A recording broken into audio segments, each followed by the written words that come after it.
Merci à tout le monde. Bonsoir. C'est pour moi une très grande joie et une très grande émotion de pouvoir partager ce moment avec vous. J'essaierai tout d'abord de parler dans mon dialecte français, puis ensuite dans mon dialecte anglais. On verra si on comprend l'un ou l'autre, moi partiellement. Voyez, puisque je viens d'un lointain pays, le pays des gens autistes, l'Autistan si vous préférez. Donc on en reparlera du pays des gens autistes. Mais en tout cas, dans la vie, j'ai eu une très grande chance. C'est que depuis des années, j'ai eu la chance de rencontrer des personnes autistes extraordinaires, en deux mots, extraordinaires. Et c'est peut-être ce parfum d'émotion, ce parfum de découverte que j'essaierai de partager avec vous.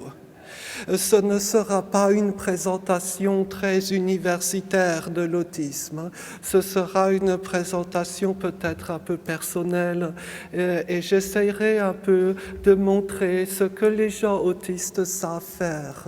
Donc, sans autre introduction, je vous propose une première activité.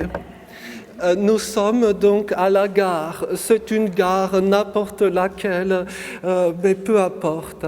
Vous êtes dans cette gare. Il y a beaucoup de monde qui circule avec sa valise. Comment est-ce que vous pouvez reconnaître dans cette gare une personne autiste ? C'est une question qui m'est arrivée il y a de nombreuses années déjà. Il y a une dizaine d'années, j'étais extrêmement angoissée. Je n'avais pas beaucoup de compétences sociales. On m'avait demandé de venir dans cette ville-là, sur de l'image, peu importe le nom. Et une personne autiste devait m'y accueillir pour une conférence comme celle de ce soir. Et j'étais angoissée parce que je savais qu'il y aurait beaucoup de monde et comment rencontrer, comment identifier cette personne que je ne connaissais pas, voyez.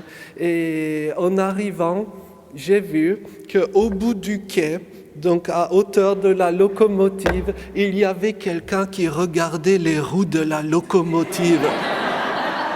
Et je me suis dit, ça ne peut être que lui. Et c'était lui. Vous voyez, c'est un peu le petit jeu. Alors Tony Attwood, qui est un grand spécialiste de l'autisme, il appelle ça le spot the Aspie, c'est son petit jeu. Il regarde les gens et il essaye de deviner qui pourrait être autiste. Pour l'anecdote, quand il est dans des universités de mathématiques ou de physique, il joue au jeu inverse. Il joue au jeu de trouve celui qui n'est pas autiste. Voyez, comme quoi ça dépend du cadre et des environnements. Mais bon, nous avons un deuxième petit jeu. Voici des photos de vacances. Et nous avons donc un petit jeu dont le premier prix est la forte somme de 1000 rials yéménites.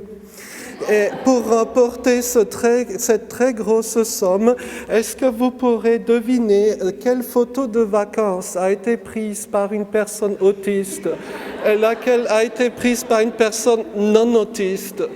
Commençons dans l'ordre. La première ici, c'est à votre avis qui est l'auteur? Non autiste, hein? Oui. Les deux autres, c'est autiste, hein? À chaque fois d'un type différent, mais autiste quand même. Hein. Parce que les gens non autistes, ils souffrent d'une maladie très particulière.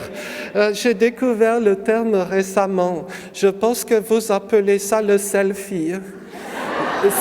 C'est une maladie très préoccupante, je pense, parce que après tout, si vous aimez un paysage ou si vous trouvez qu'un insecte est joli, pourquoi voulez-vous être photographié devant le paysage ou devant l'insecte? Il n'y a pas de raison rationnelle. Hein? Voilà. Mais il y a beaucoup d'autres activités qu'on peut avoir. L'une des choses très rigolotes avec Facebook, c'est qu'on devine en une fraction de seconde si le profil appartient à une personne non autiste ou à une personne autiste. La personne non autiste risque gros en se faisant photographier sous tous les angles, les torticolis, hein, ça, c'est le risque qui guette beaucoup de gens non autistes. Par contre, les gens autistes mettent en image des photos de moteurs d'avion et d'autres choses. On peut le dire d'une phrase un peu brutale. À l'origine, Facebook a été créé par une personne de chez nous parce qu'il avait des problèmes pour ses relations sociales. Maintenant, ça s'est perverti. C'est utilisé par des gens non autistes pour briser leurs relations sociales. C'est fâcheux. Mais bon, que voulez-vous ? Pardonnez, nous avons une autre activité. Lorsque on est dans l'avion, comment détecter les gens autistes dans l'avion ? Eh bien, j'ai un ami qui est américain, il est un grand intervenant dans l'autisme, je ne dirai pas son nom parce que c'est un peu privé, et donc lui, il voyage à travers le monde pour faire des formations dans l'autisme. Comme il est américain, il voyage en business, et donc en business, eh bien, qu'est-ce qu'on fait en classe business ? Généralement, il y a un lit pour dormir, mais lui, il ne dort pas. Qu'est-ce qu'il fait ? Eh bien, il regarde tous les paramètres du vol. Hein. C'est très important de savoir à quelle vitesse évolue l'avion. Sauf qu'à l'arrivée, il est très fatigué. Et la classe business n'a servi à rien, en fait. Mais par contre, il a appris beaucoup de choses. Parfois, les gens non autistes dorment ou regardent des films stupides. Voilà, chacun fait ce qu'il veut. Voilà. Et d'ailleurs, je tiens à partager peut-être 2 questions. À votre avis, quel est le pire moment dans l'avion et quel est le meilleur moment dans l'avion ? À mon humble avis, le pire moment, c'est quand l'hôtesse ou le steward demande « Que souhaitez-vous manger ?» Ça, c'est un très mauvais moment. C'est pour ça qu'il vaut mieux voyager en low cost, parce qu'on ne vous posera pas cette question, voyez ? Mais le meilleur moment, c'est que parfois, l'avion survole des zones tout à fait passionnantes. Hein. Donc, l'autre jour, il n'y a pas longtemps, je revenais d'une petite île qui est à côté de Madagascar, l'île de la Réunion. Et donc, le trajet vers l'Europe mène par-dessus la Somalie. Et ça, c'est une vieille histoire pour moi, la Somalie. Dans le livre de l'amour en autistan, j'essaye d'en parler un petit peu de pourquoi je me sens très attaché à la Somalie.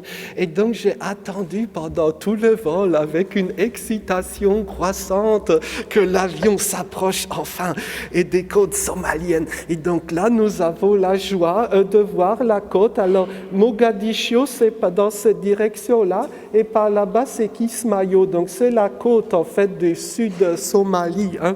Ben, si vous voulez une meilleure photo. Et je veux dire, ça a illuminé ma semaine, hein, vous voyez, et en plus le ciel s'était dégagé au bon moment. Hein. Donc que demande le peuple ? C'est tout à fait ce qu'il faut pour rendre heureux certaines personnes, voyez. Mais ce n'est pas fini. Hein. À l'hôtel, comment est-ce qu'on peut reconnaître des gens, on va dire, autistes ? Eh bien, j'ai mon truc. Parce que régulièrement, on m'invite à des journées de conférences où il y a d'autres personnes autistes. Et pour savoir dans quelle chambre ils sont, c'est très simple. Il suffit de regarder quelle est l'unique porte qui porte ce petit truc-là. Je crois en Amérique, on l'utilise beaucoup, mais en Europe, presque personne ne l'utilise.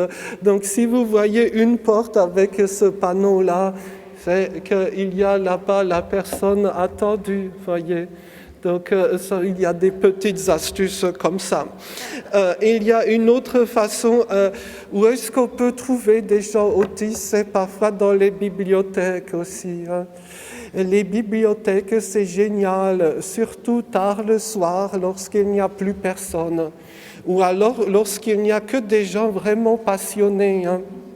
Au-delà d'une certaine heure le soir, si vous allez à la bibliothèque, vous verrez dans un coin de la salle quelqu'un de courbé sur ses livres, avec une pile de livres. Voyez les 8 tomes du manuel de morphosyntaxe du proto-élamite oriental.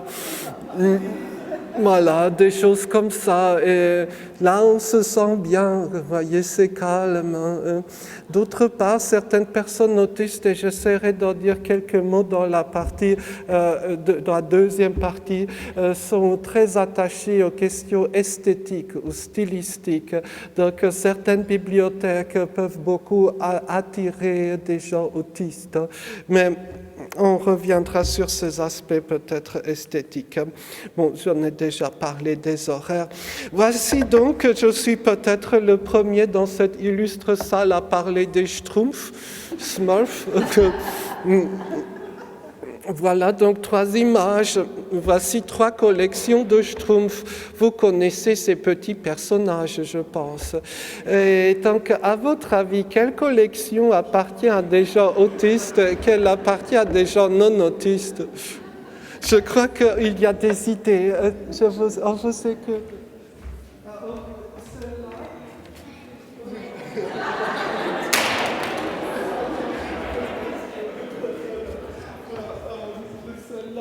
Aussi. On va voir pourquoi.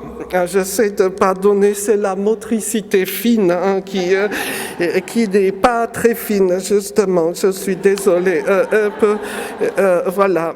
Donc, alors, sur les collections de Schtroumpfs, alors celle qui est tout à fait à votre droite, vous avez vu la quantité de Schtroumpfs qu'il y a? Ça ne peut être que quelqu'un de chez nous. Et d'autant plus que les Schtroumpfs sont bien protégés. Les gens autistes souvent sont très attachés à la propreté, ou les problèmes de poussière et tout ça. Ça peut être un vrai problème. Donc, ça par contre, ce n'est pas une collection de personnes autistes. Et la troisième, celle-ci, elle est une collection de personnes autistes pour une raison très particulière, à votre avis. Il n'y a que le bleu, en fait. Il n'y a pas les personnages en rouge, là, voyez, celui-là ou celle-là. Ce sont des personnages, j'allais dire, qui s'écartent du standard bleu. Et beaucoup de personnes autistes sont très attachées ou sont très sensibles à certaines couleurs. Et c'est un sujet qui me passionne. Et donc, souvent, la couleur que les gens autistes n'aiment pas, même s'il y a toujours des variations nombreuses, c'est le rouge qui souvent pose problème. Alors bien sûr, pas toujours, mais chez beaucoup de personnes autistes, on observe cela. Et à l'inverse, la couleur qui passe bien, c'est souvent plutôt le bleu. C'est d'ailleurs l'une des raisons pour lesquelles le bleu est couleur à la fois de l'autisme et de Facebook, mais je n'ai rien dit.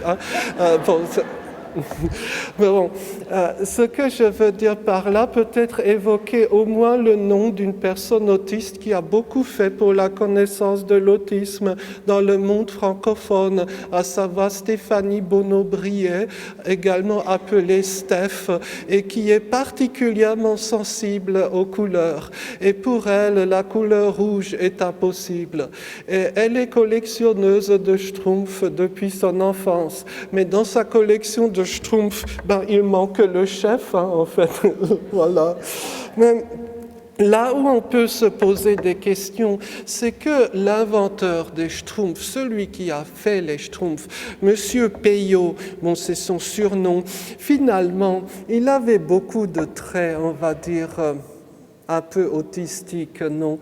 C'est bien sûr très compliqué de vouloir faire des diagnostics après le décès de quelqu'un, mais je ne vais pas lire tout cela, mais c'est quand même très très impressionnant de voir certains profils qu'on peut reconnaître chez les gens autistes aussi.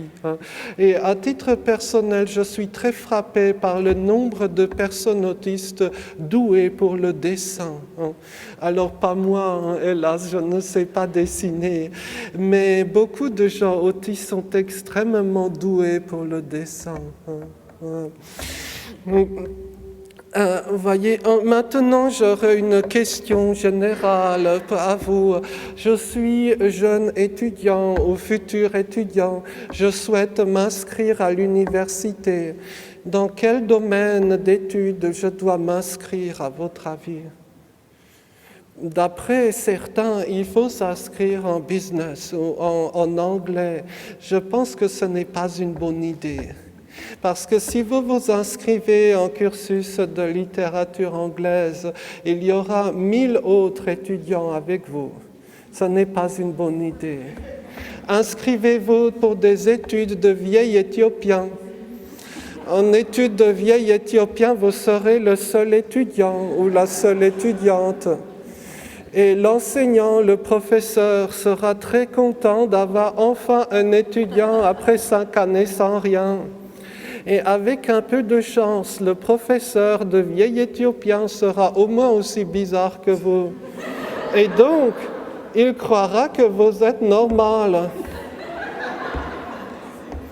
Oui, c'est vieux comme le monde. Dans la Grèce ancienne, c'était ce que disait Protagoras. L'être humain est la mesure de toutes choses. Sur le plan pratique, dans les associations, très souvent, on voit ça. Quand un enfant autiste est diagnostiqué, ensuite, quand vous regardez les parents, vous vous dites, certains auraient dû être diagnostiqués avant. Et ensuite, la maman ou le papa vous dit « mais mon enfant est tout à fait normal ». Oui, peut-être par rapport à vous, mais qui peut définir la normalité? Quel est le référentiel? Je ne sais pas. Voyez, ce sont des questions qu'on peut se poser. En tout cas, je pense que beaucoup plus intéressant que de faire des études, on va dire d'anglais, c'est de faire des études de Evenk, par exemple, ou de Tamoul, ou de Urdu. Voyez, ça, c'est là qu'on rencontre les gens bien comme il faut, non? Qu'est-ce que vous pensez de cela? On en rediscutera justement à propos d'un sujet qui me tient beaucoup à cœur. Et j'ai une petite surprise pour vous à cet égard. Donc ce sujet, c'est donc Wikipédia. Wikipédia, nous le savons, existe dans beaucoup de langues. Wikipédia existe en anglais, Wikipédia existe en français, en allemand, dans beaucoup de langues. Et Wikipédia existe aussi dans de petites langues, c'est-à-dire des langues où il y a peu d'articles. Mais Wikipédia existe enfin aussi dans des très très petites langues. Est-ce que vous l'avez remarqué? Wikipédia existe en vieil anglais. Regardons cela. Voici un exemple d'article de Wikipédia en vieil anglais. J'aimerais voir la tête du type qui écrit ça. Et c'est à cet égard que l'histoire devient très bizarre, parce qu'au début du mois de mars, j'avais posé une fois en public cette question. Et 2 ou 3 jours plus tard, j'ai reçu un courriel, un email de Wikipédia. Alors, ce sont des moments où on a de l'anxiété parce qu'on se dit « quelle bêtise j'ai dite, quel problème devant les tribunaux j'aurai encore ». Voyez. Mais en fait, non. C'était une administratrice de Wikipédia qui m'a écrit et qui m'a fait découvrir un nouveau monde. Et depuis lors, c'est une sorte de centre d'intérêt pour moi que Wikipédia. Pourquoi?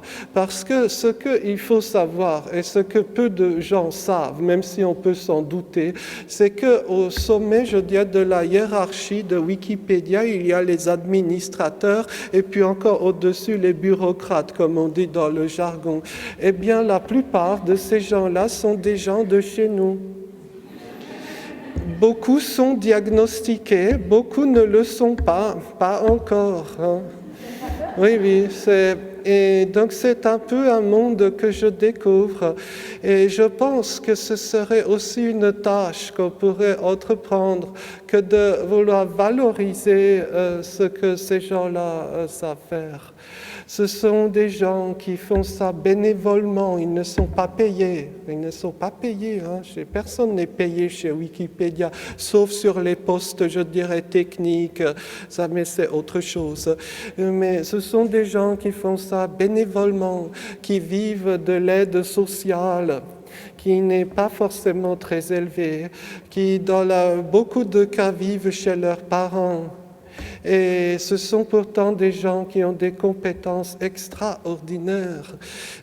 Généralement, entre administrateurs de Wikipédia, ils se partagent les domaines de compétences. Par exemple, il y a un administrateur ou une administratrice qui gérera tous les dossiers liés aux chevaux, d'autres qui s'intéressent à tous les dossiers sur les champignons, et on pourrait multiplier les exemples. Alors, je dois être prudent pour ne pas citer de noms, hein, ce sont des gens discrets. Hein. Mais entre administrateurs de Wikipédia, il y a des sujets de discussion parfois très pointus, et très très compliqués, très subtils. Et l'un des sujets de discussion qui a opposé pendant très longtemps les administrateurs de Wikipédia, c'était de quelle matière était faite la pantoufle de Cendrillon, hein, celle-là ou celle-là. Voilà, c'est une question absolument géniale. Pourquoi ? Parce que quel que soit votre domaine de spécialité, que vous soyez plutôt intéressé par la physique, par la chimie, par la littérature, par la linguistique, vous y trouverez votre compte. Et le mieux encore, c'est qu'il n'y a pas de solution immédiate à cette question, évidemment. C'est un peu, on retrouve cet univers que je qualifierais un peu de Harry Potter. Et d'après beaucoup de spécialistes, dont Tony Attwood, je pense ne pas trahir un bien grand secret, à ce qui paraît, Madame Rowling serait aussi membre de notre club. Voilà, à discuter, je ne la connais pas, mais beaucoup de spécialistes le disent. Donc, à quoi s'occupent les administrateurs de Wikipédia ? Je me suis permis de vous mettre ici à l'écran des extraits d'emails écrits par des gens, des administrateurs de Wikipédia en français. Donc, je vous laisse un peu découvrir. Donc, c'est le chat, hein, le IRC de Wikipédia, le chat interne est beaucoup plus un club autistique que l'encyclopédie elle-même. Hein. C'est déjà, on monte encore en gamme, hein, ici. Il y a soit des discussions complètement barrées, ça je veux bien le croire, qui vont de la calvitie des chefs d'État russes à la symbolique des films de Barbie. Cet après-midi, j'ai censuré les noms, hein, voilà. Et donc le dernier, il aligne les crayons de couleur à 2 bibliothèques pleines de livres sur les trains, mais refuse d'être défini comme autiste. Voilà, les autres ont déjà leur diplôme d'autisme. Lui, visiblement, il ne veut pas. Donc voilà, chacun est libre. Encore ça, c'est l'une des plus grandes figures de Wikipédia en français qui m'a écrit ce message-là. On ne va pas le lire. Hein. C'est une personne qui est absolument fascinée par les chevaux. Hein. C'est d'ailleurs elle qui est en charge de, je crois, toutes les pages de Wikipédia en anglais et en français sur les chevaux. Et donc, je vous laisse un peu découvrir un peu cette sorte de excitation, de surstimulation qu'elle éprouve à l'image quand elle voit certaines images de certains chevaux. Et c'est donc là qu'on a une surprise. Les administrateurs de Wikipédia vous ont fait une surprise. Est-ce qu'il y a quelqu'un qui a une connexion à Internet maintenant ? Voilà, donc vous pouvez essayer de vous connecter maintenant, ça ne sera plus le cas dans 2 heures, au site principal de Wikipédia en français, c'est-à-dire fr.wikipedia.org.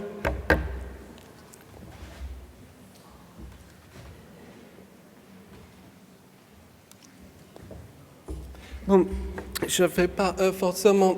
Donc la petite surprise, c'est qu'ils ont voulu faire un petit coucou Donc la page de garde de Wikipédia en français justement sur l'autisme et les chevaux. Je leur avais dit que je venais ce soir, donc ils l'ont fait exprès. Dans 2 heures, ça sera parti. Voilà, c'est juste, ils n'ont pas pu, je dirais, ils ne veulent pas s'afficher en tant que personne autiste, mais ils peuvent bidouiller la une de Wikipédia pour adresser des petits clins d'œil. Voilà, donc je me dis qu'on devrait peut-être valoriser ces talents-là, et je pense que beaucoup d'entreprises pourraient être très intéressées, beaucoup de sociétés pourraient être extrêmement intéressées par ce type de talent. Alors, peut-être juste 2 petites questions pour finir cette première partie sur l'autisme. Pour dire peut-être un mot sur les voyages. J'avais un ami, comme le dit une chanson allemande ancienne, j'avais un ami qui s'appelait et qui s'appelle d'ailleurs toujours, il n'est pas mort heureusement, Emmanuel. Et donc Emmanuel, c'est un adulte avec autisme qui pendant longtemps a travaillé comme traducteur de haut niveau, parce que beaucoup de gens autistes peuvent travailler dans les métiers de traduction. Certains sont vraiment très très doués, et je pense qu'il y en a ce soir parmi nous dans la salle. Et donc Emmanuel a été pendant des années traducteur de haut niveau pour toutes sortes de langues, et il a disparu un jour. Et je me demandais pendant peut-être 2 ans, qu'était-il devenu de lui? Et j'ai reçu enfin, il y a 1 semaine, des nouvelles avec cette image-là. Donc voici Emmanuel aujourd'hui, il vit en Mongolie. Il est devenu mongol, pour ainsi dire. Il a suivi sa passion, il est allé au pays des chevaux. Et je pense que là-bas, en Mongolie, eh bien, il a trouvé son chez-soi. Parce que il était européen à l'origine, mais il ne trouvait pas réellement sa place. On le trouvait toujours bizarre. Et donc un jour, il est parti. Et peut-être, je me dis parfois, quand je lis les récits des voyageurs des temps passés, des gens comme par exemple Ibn Battuta, je me pose des questions parfois. Peut-être que c'était un peu des gens qui ne trouvaient pas leur place dans leur pays d'origine. Voyez? Et c'est un peu, peut-être un tout dernier exemple que je vous propose. Donc c'est une personne autiste qui a 22 ans, elle s'appelle Amanda.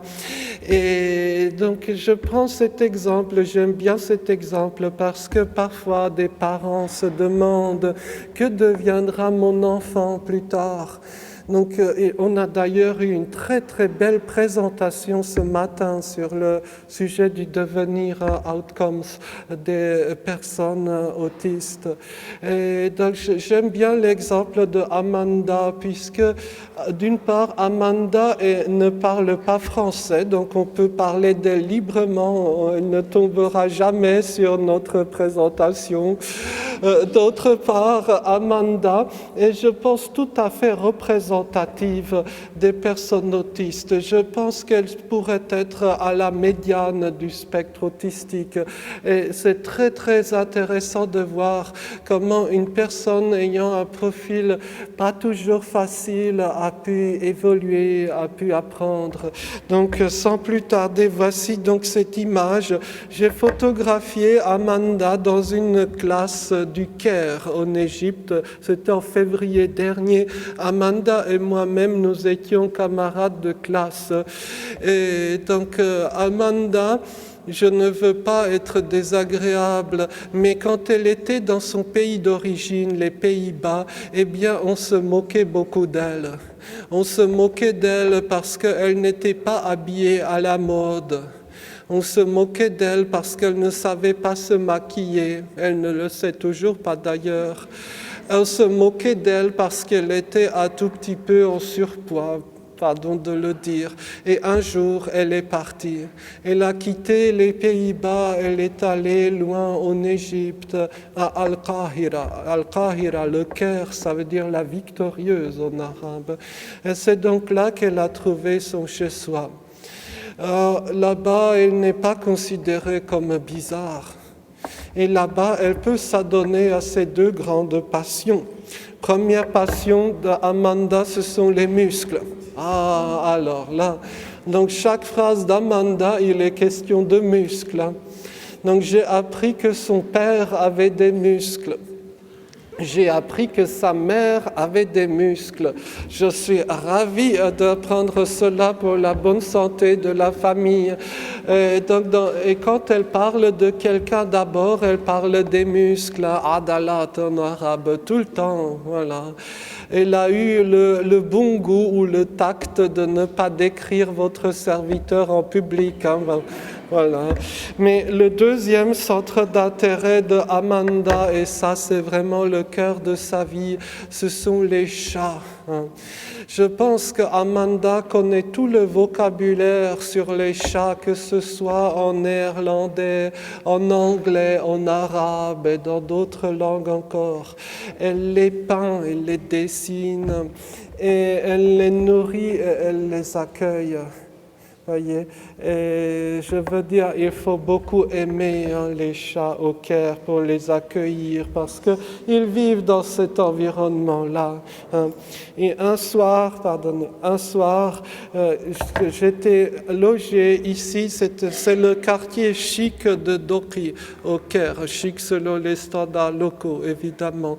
Et c'est là, à peu près à cet endroit, que j'ai surpris Amanda une après-midi de février dernier, assise par terre en train de nourrir des chats errants.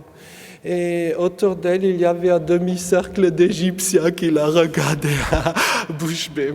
Mais ce que je veux dire par là, on peut bien sûr se moquer des personnes autistes, mais le plus important chez Amanda, c'est de voir ses qualités humaines, son bon cœur, son sens de la justice. Parce que, au fait, savez-vous pourquoi elle apprend l'arabe? Elle a déjà un très bon niveau d'ailleurs, parce qu'elle veut aider les réfugiés syriens. Voyez, on peut avoir l'opinion politique que l'on souhaite, mais je trouve extrêmement touchant que des gens puissent aller très loin pour aider l'autre. Et après tout, qu'est-ce qui est le plus important dans la vie de Amanda? Le fait de ne pas savoir se maquiller ou le fait d'avoir des compétences humaines exceptionnelles? Je pense que c'est la deuxième chose. Et quand j'étais en Égypte, j'ai beaucoup réfléchi un peu autour de cette porte. Alors cette porte, chers amis, c'est l'une des portes du vieux Caire. Elle est plus que millénaire. C'est ici jadis que passaient les caravanes depuis et vers la Mecque, le Bab al-Futuh. Et il y avait gravé au-dessus de cette porte pendant des siècles une phrase qui est devenue la devise de l'Égypte. Et j'aime beaucoup cette phrase un peu ancienne, Ya dohil Misr minka kathir, ô toi qui entres en Égypte, donc ô toi visiteur, ô voyageur, qui que tu sois, des gens comme toi sont nombreux ici. Comment est-ce que nous pouvons créer une société où les personnes, même très différentes, même très bizarres, auront leur place? Et c'est, je crois, un sujet de préoccupation qui dépasse de beaucoup la question de l'autisme au sens strict. C'est un enjeu de civilisation, je pense. Et je crois, à ce moment-là, est-ce qu'on peut basculer au deuxième fichier, s'il vous plaît?